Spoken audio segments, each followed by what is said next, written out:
It's day 2 at the Grand Prairie Stampede. Mark Sutherland flies through the first turn, but something goes horribly wrong.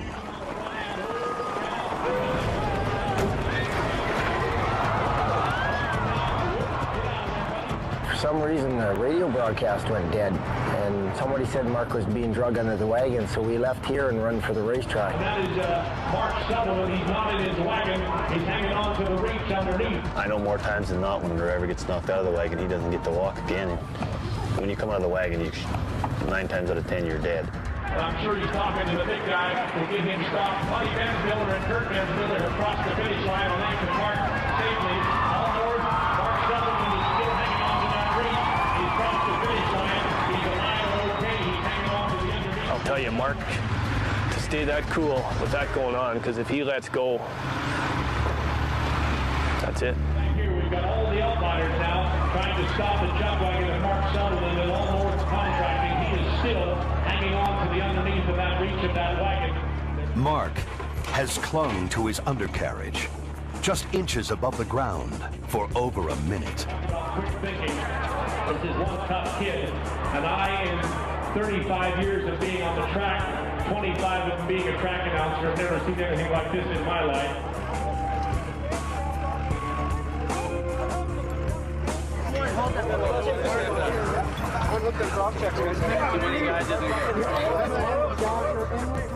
The worry is when a wagon driver gets thrown out of the box, it's when they get run over in the body, and the internal injuries is what's really bad.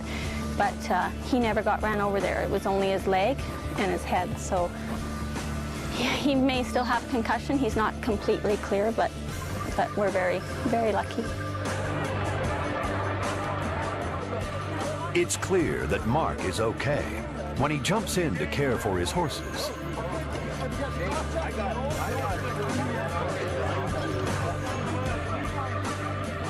It's just an emotional relief that he is all right, even though I felt he was going to be okay.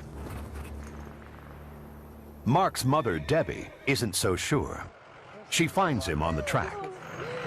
I was hung around the line with my foot. Oh, sorry. I have my field glasses on everything happening out there, and it looks to me like Mr. Sutherland is up and okay. All his horses are up and okay. Wow. It was actually better for me because I didn't see the complete wreck.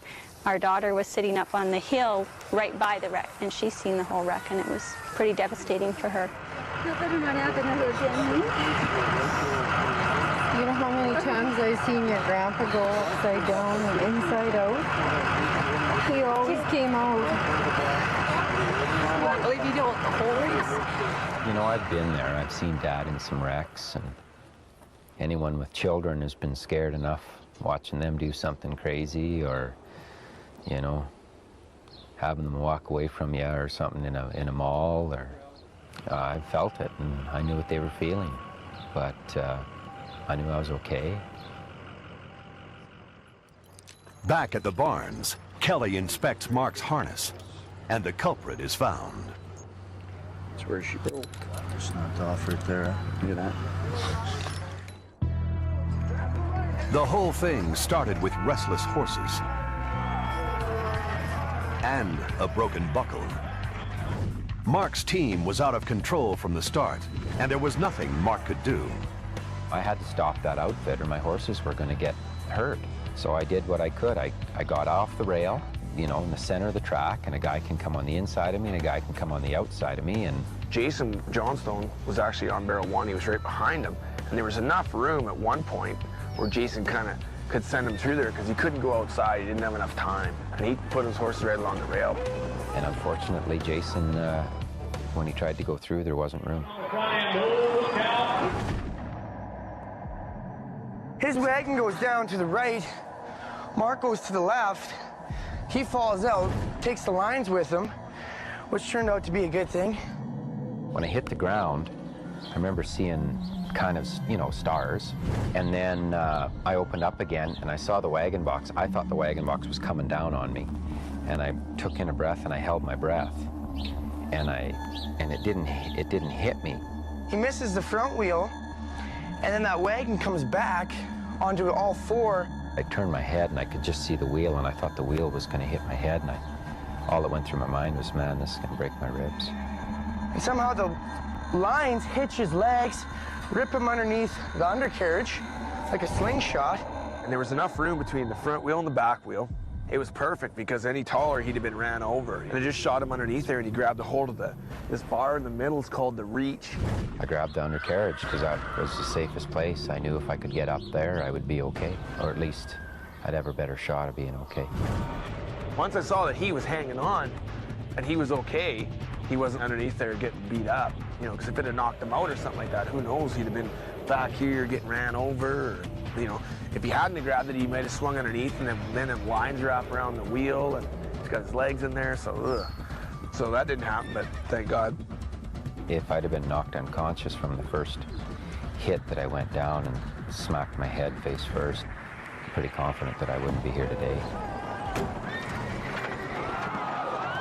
I've seen lots of wrecks, and that one, I've never seen anything like that in my life, and I hope to never again. I ain't even heard of anything like that before.